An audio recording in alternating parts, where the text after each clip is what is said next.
Cette actualité vous est présentée en collaboration avec Cryptost Research. Ayez un temps d'avance sur le marché crypto en rejoignant notre communauté premium.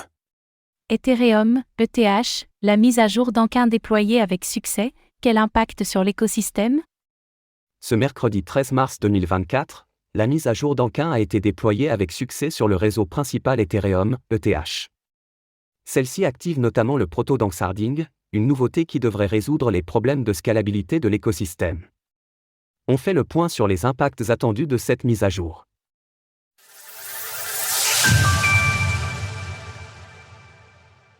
Dankin est déployé sur le mainnet d'Ethereum.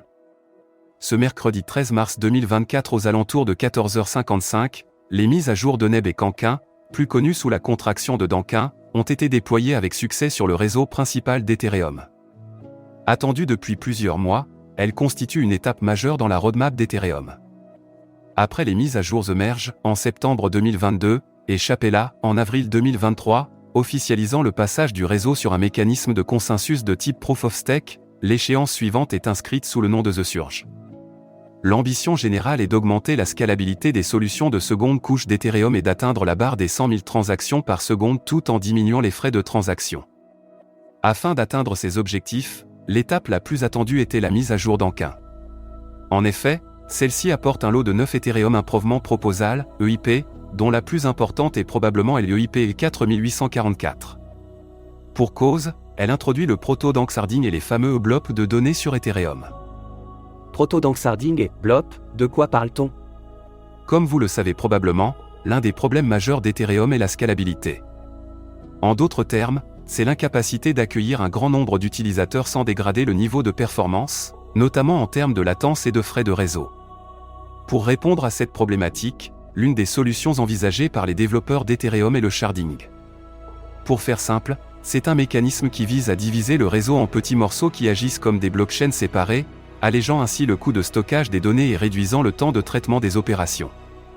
Toutefois, le sharding complet du réseau Ethereum nécessite énormément de travail et de nombreuses mises à jour importantes. Ainsi, la solution à moyen terme était d'implémenter le proto-danksharding, une mise à jour qui apporte la majorité des composantes propres au sharding mais en se concentrant particulièrement sur les solutions de seconde couche. La principale nouveauté réside dans l'introduction des fameux blops de données, dont l'idée est de créer un espace dédié pour stocker les données des transactions effectuées sur les réseaux de seconde couche. Pour faire simple, les blops vont organiser les données des différents réseaux de layer 2 par paquet et les intégrer à un bloc de la blockchain Ethereum. De ce fait, au lieu de vérifier chacune des données de transaction, le réseau Ethereum n'aura qu'à confirmer que le blob attaché au bloc contient les données correctes.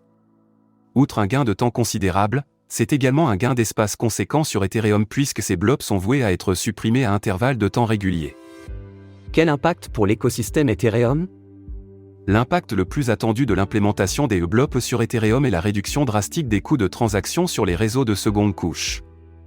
D'après les estimations de Into the Block, il faut s'attendre à une division allant d'un facteur 10 à 50 selon les réseaux. Pour le comprendre, il faut se pencher sur le fonctionnement des réseaux de seconde couche. Ceux-ci rassemblent plusieurs transactions entre elles et les intègrent ensuite dans une transaction sur la blockchain Ethereum. Toutefois, dans l'état de fonctionnement actuel, cela coûte particulièrement cher. C'est d'ailleurs la raison principale des frais importants que paient les utilisateurs des réseaux de seconde couche d'Ethereum pour effectuer des transactions. Néanmoins, les fameux blops font évoluer la manière dont sont stockées les données sur le réseau en la rendant beaucoup plus rapide et moins coûteuse. Ce qu'il faut retenir est que la mise à jour d'Ankin est une étape majeure de la roadmap d'Ethereum, symbolisant un premier pas vers le sharding du réseau. Pour l'heure, l'EIP 4844 apporte des améliorations majeures sur la manière de stocker les données pour les réseaux de seconde couche, les rendant beaucoup plus efficaces et moins chers. Dans une optique d'adoption massive du grand public, c'est une étape indispensable et bienvenue pour l'écosystème d'Ethereum. Retrouvez toutes les actualités crypto sur le site cryptost.fr.